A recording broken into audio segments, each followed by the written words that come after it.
दृक पंचाग के अनुसार कार्तिक मास के शुक्ल पक्ष की प्रतिपदा 1 नवंबर की शाम 6:16 से शुरू हो गई, जो कि 2 नवंबर को रात 8:21 पर समाप्त होगी।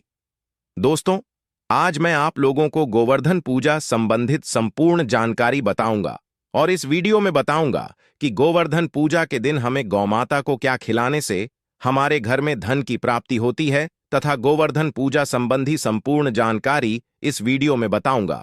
अपना कम से कम 8 से 10 मिनट का बहुमूल्य समय जरूर देना, फिर आपको को समझ में आ जाएगा हमें जो है गोवर्धन पूजा क्यों करनी चाहिए और हमें गौ माता को इस दिन अंकुर क्यों खिलाना चाहिए।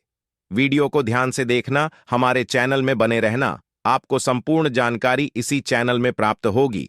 दोस्तों, इस बार दिवाली की तिथि की वजह से गोवर्धन पूजा की तारीख को लेकर कंफ्यूजन बना हुआ है और लोगों में असमंजस है कि गोवर्धन पूजा 1 नवंबर को मनाई जाएगी या फिर 2 नवंबर को। ऐसे में दोस्तों, सबसे पहले जानते हैं गोवर्धन पूजा कब है 2024 में और गोवर्धन पूजा का शुभ मुहूर्त क्या है। हर साल कार्तिक माह के शुक्ल पक्ष की प्रतिपदा तिथि के दिन गोवर्धन पूजा होती है और इस दिन घरों में गोबर से गोवर्धन पर्वत यानी गिरिराज जी महाराज बनाए जाते हैं। फिर उनका विधि विधान से पूजन होता है। यह पर्व दिवाली के अगले दिन अमावस्या तिथि समाप्त होने के बाद प्रतिपदा तिथि में मनाया जाता है।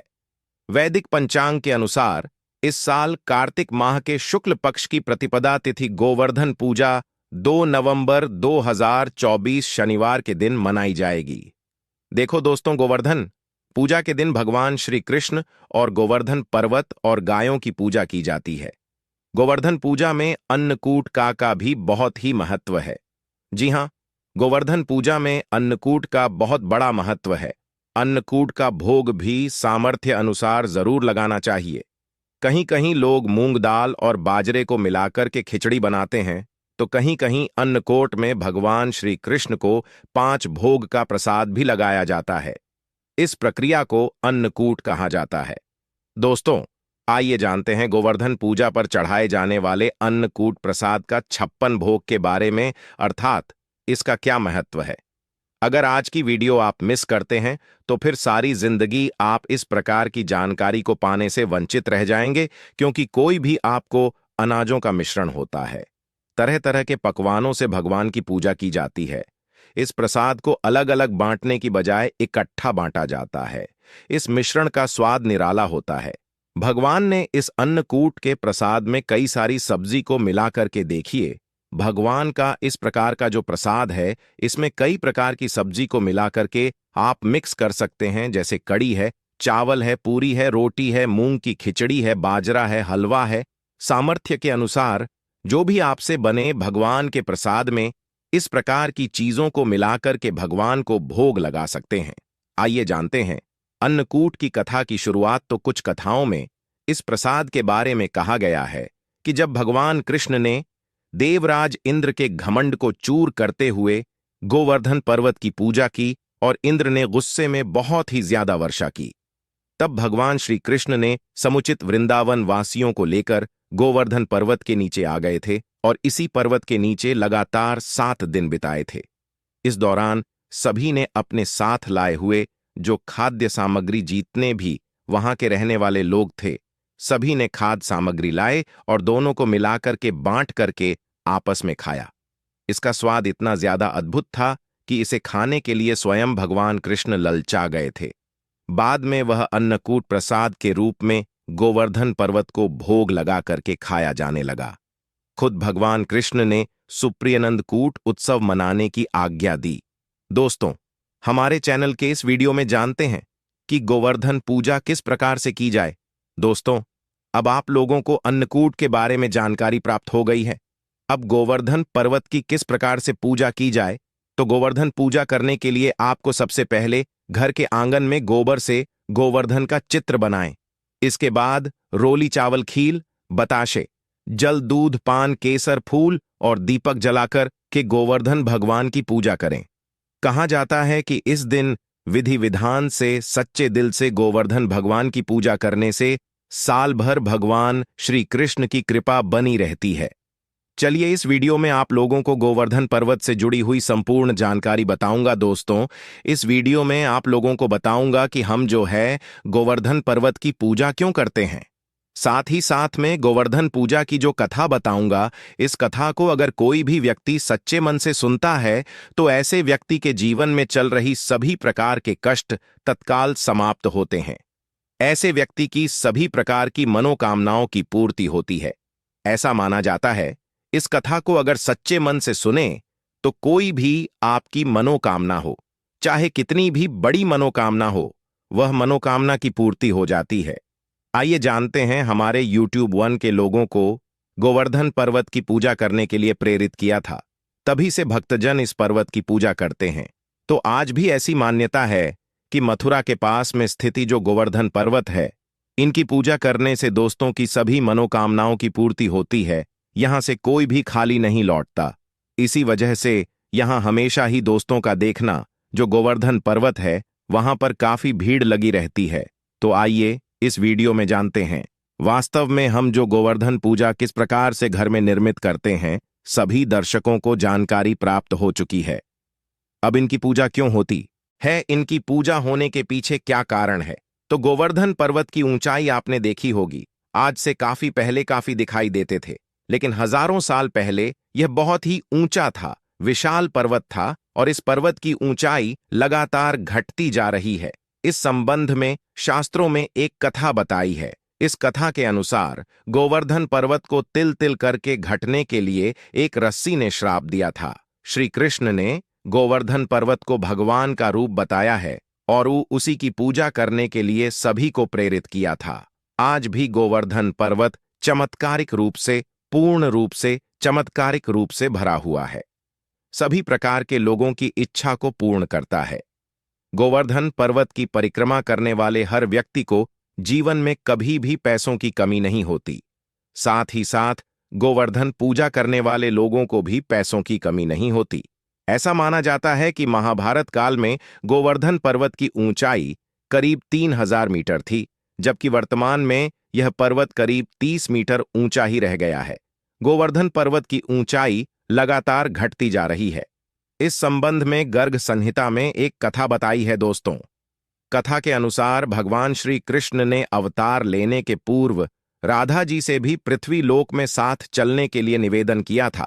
इस पर राधा जी ने कहा कि मेरा मन पृथ्वी पर वृंदावन, यमुना और गोवर्धन पर्वत के बिना नहीं लगेगा। यह सुनकर श्री कृष्ण ने अपने हृदय की ओर दृष्टि डाली, जिससे तेज निकला और राजभूमि पर जाकर के गिरा। यही तेज पर्वत के रूप में परिवर्तित हो गया। शास्त्रों के अनुसार यह पर्वत रत्न में झरने, कदम आदि वृक्षों से सुशोभित है और अन्य सामग्री भी इसमें उपलब्ध थी। इसे देखकर राधा जी बहुत प्रसन्न हुई और तथा भगवान श्री कृष्ण के साथ उन्होंने भी पृथ्वी पर अवतार धारण किया। चलिए हमारे चैनल के इस वीडियो में जानते हैं कि गोवर्धन पूजा के दिन हमें गाय को कौन सी वह एक चीज खिलानी चाहिए। दोस्तों, हमारे प्राचीन धर्म ग्रंथों में गाय को एक अत्यंत महत्वपूर्ण और पवित्र पशु माना जाता है। शास्त्रों में गाय को माता कहा गया है और समस्त देवी देवता का पूजन करते हैं।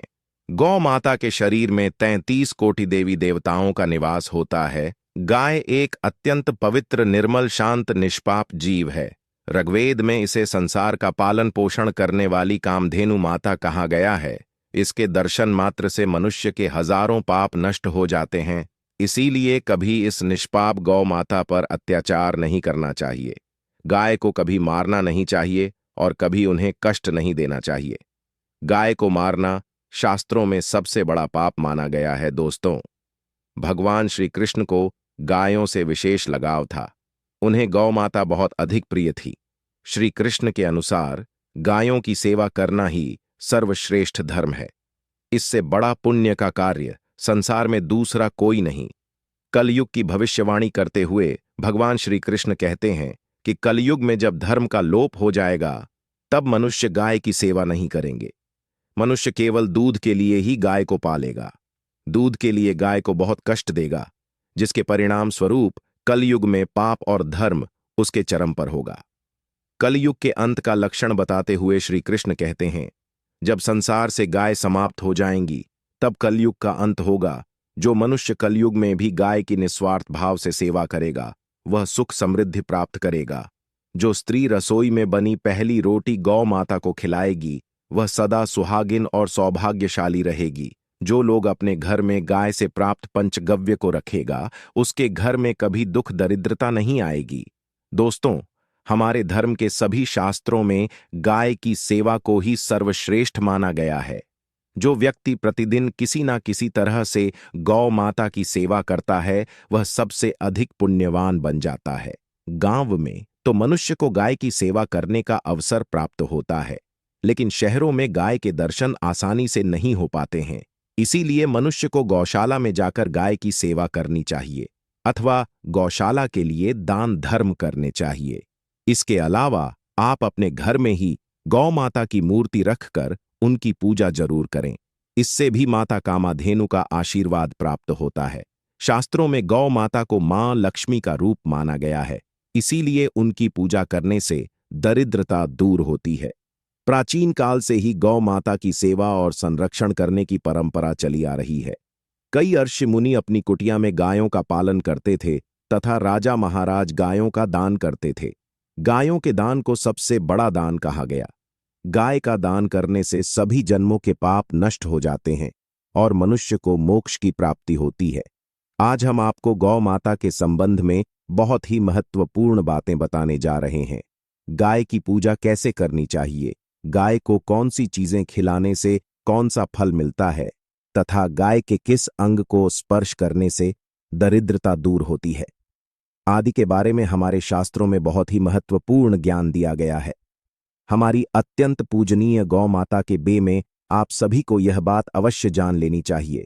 इससे आपके जीवन से सभी प्रकार के कष्ट दूर होंगे। दोस्तों, कई बार महिलाएं जाने अनजाने में गाय को कुछ चीजें खिला देती हैं जिससे मां लक्ष्मी क्रोधित हो जाती है। शास्त्रों में कहा गया है कि यह चीजें गाय को कभी नहीं खिलानी चाहिए। इससे मनुष्य के जीवन में दुर्भाग्य आता है और उसे किसी भी कार्य में सफलता नहीं मिलती है। तो चलिए जान लेते हैं गौ माता के विषय में महत्वपूर्ण नियम। सबसे पहली बात है दोस्तों, गौ माता के दर्शन करना बहुत शुभ होता है।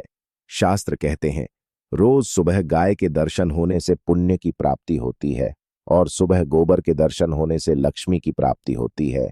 अगर किसी महत्वपूर्ण कार्य के लिए जा रहे हैं और अचानक ही गौ माता आपके रास्ते में आ जाती है तो वह कार्य निश्चित ही सफल हो जाता है। किसी भी यात्रा पर निकलते समय अगर गौ माता के दर्शन हो जाए तो वह यात्रा सुखपूर्वक पूर्ण हो जाती है, इसमें संशय नहीं है।